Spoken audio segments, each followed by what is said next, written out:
Hello my friends, it is time to take a peek in this month's Relax and Craft box by the fabulous Fleur Hastings. Let's take a peek.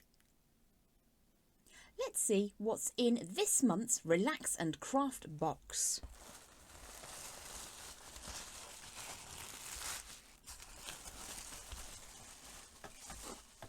Three beautiful thread colours. Let's have a look at the beautiful gemstones. Oh my goodness.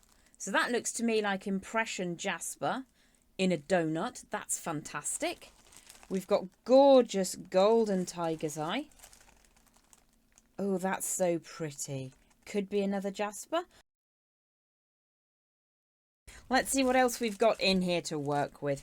We've got our very high quality findings pack in mixed metals, which I adore.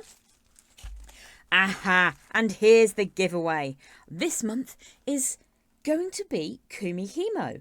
So I haven't looked at the website yet, but every month with a Relax and Craft box, you will get 3 video tutorials, one of which will come with a hugely detailed PDF file if that is your preferred learning. It's a beautifully supported group as well for those that subscribe to the Relax and Craft box. I hope that you will take the time this month to relax and craft.